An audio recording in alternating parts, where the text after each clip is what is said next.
सबको प्रणाम। आज हम सब लोग महाभारत से ही महान धनुधर और क्षत्रिय कुल के प्रबल दुश्मन भगवान परशुराम के संदर्भ में हम लोग चर्चा करेंगे, कैसे उनका जीवन बीता, किस तरह से उन्होंने महान कर्म किए। तो परशुराम जी के जीवन के चलने के पहले हम उनके एक पीढ़ी और उनके पितामह ऋचिक से चलते हैं। उनके पितामह ऋचिक जो थे वो बहुत ही योग बल संपन्न थे, बहुत बड़े तपस्वी थे और उन्होंने राजा गाधी की कन्या से अपना विवाह किया था। उनका नाम था सत्यवती। और सत्यवती बहुत ही धर्मनिष्ठ महिला थी। उन्होंने ऋषि को सब प्रकार से उनके अनुकूल व्यवहार करके यद्यपि राजकुल में पैदा हुई थी, लेकिन उन्होंने ऋषियों की भांति आचरण करके उनके मन को प्रसन्न किया और साधना के स्वरूप उन्होंने वर मांगने को कहा। उन्होंने अपने पिता के भी योग्य संतान होने की प्रार्थना की। उनकी इस प्रार्थना से खुश होकर उन्होंने अपनी पत्नी के लिए भी वरदान दिया कि आपको एक पुत्र पैदा होगा। और उन्होंने ऐसी औषधि संपन्न एक चरु तैयार किया। उन्होंने इसी तरह से एक चरु उनकी माता के लिए तैयार किया और एक अपनी पत्नी के लिए तैयार किया और कहा कि आप लोग अपना अपना चरु खा लीजिए और इससे आप लोगों को इच्छित सुंदर और योग बल संपन्न पुत्र को प्राप्ति होगी और आपकी माता को क्षत्रिय कुल संपन्न योग श्रेष्ठ पुत्र की प्राप्ति होगी। लेकिन चूंकि माता और पुत्री में कुछ ऐसा स्नेह था कि माता ने पुत्री वाला जो चर था वो खा लिया और पुत्री ने जो माता के लिए तैयार किया वो खा लिया। परिणाम क्या हुआ, जब कुछ दिन बाद महर्षि आया और उन्होंने देखा तो उन्होंने कहा अपनी पत्नी से, आपने कुछ ऐसा उलटफेर कर दिया है जिससे आपका जो पुत्र होगा क्षत्रिय गुण वाला होगा, राजाओं से गुण वाला होगा और उनकी माता का जो संतान होगी वह ऋषियों की तरह। और तो उनकी पत्नी ने उन्हें अन्य विनय से बहुत प्रसन्न किया और कहा कि ऐसा आप अपने पौत्रों, हमारे पुत्रों के लिए नहीं पौत्रों के लिए कर दें। तो खैर उन्होंने ऐसा मान लिया। अब आप जानते हैं कि इनके जो पुत्र थे ऋषि के वो जमदग्नि थे। उन्होंने राजा प्रसेनजित की कन्या रेणुका से विवाह किया और उनके 5 पुत्र हुए। 5 पुत्र में परशुराम जी सबसे छोटे थे और लेकिन ये बहुत ही बुद्धिमान और योग थे कि 5 के भी कीर्ति को उन्होंने अपने में ही समाहित कर लिया, जिससे शेष 4 भाइयों को कोई नहीं आज जानता। बहुत कम लोग जानते हैं, जो कि बहुत ज्यादा अध्ययनशील रहते हैं वही जानते हैं। लेकिन उनके 4 भाई हैं और उनको जो परशुराम जी थे वो बहुत ही तपस्वी थे और पिता की बात के आज्ञा पालक थे।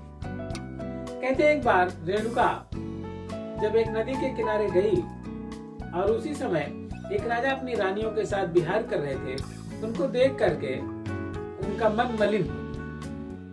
क्योंकि ऋषि जमदग्नि योग बल संपन्न, उन्होंने अपनी पत्नी की इस मनोदशा को जान लिया और अपने पुत्रों से कहा कि बेटा अपनी इस माँ को तुरंत मारना। अब एक ऋषि की बात थी, हम सब किसी को उनका अनुकरण नहीं करना चाहिए, लेकिन 4 भाइयों ने उनकी बात को अनसुना कर दिया, जिससे उन्होंने उसे मंद बुद्धि होने का श्राप दे दिया और परशुराम जी को जैसे ही कहा कि उन्होंने बिना सोचे समझे परसे से अपने मां का गला काट। अब यह सब पुत्रों के लिए अनुकरणीय नहीं है, लेकिन परशुराम जी को पता था कि अपने पिता की महिमा क्या है, क्योंकि वो जिला भी सकते थे। तो उनके इस संसार में दुर्लभ कृत से प्रसन्न होकर उनके पिता ने कहा कि बेटा जो आप मांगना चाहो मांग सकते हैं। उन्होंने पहले वरदान में कहा कि हमारी माँ जीवित हो जाए और इन्हें हमारे इस जो हमने कृत्य किया इनके साथ उसकी जरा सा भी याद न रहे। तो उन्होंने तुरंत ही अपनी पत्नी को जीवित कर दिया और परशुराम जी ने कहा जो हमारे भाइयों को आपने ये श्राप दिया है आप वापस ले लें, हमारे सभी भाई स्वस्थ प्रसन्न चित्त हो जाएं। तो उन्होंने भी ऐसा कर दिया और उन्होंने परशुराम को अजय होने का आशीर्वाद भी दिया। कहते हैं कि एक बार राजा अर्जुन, जिनको सहस्राज उनके नाम से जानते थे, भगवान दत्तात्रेय के आशीर्वाद से उन्होंने दिव्य अस्त्र शस्त्र और महान प्रतिभा संपन्न प्राप्त हुई थी और उनके इस अजय होने के कारण वो धरती पर लोगों को त्रास देते हुए, लोगों को सताते हुए घूम रहे थे। तो उनके इस कृत्य को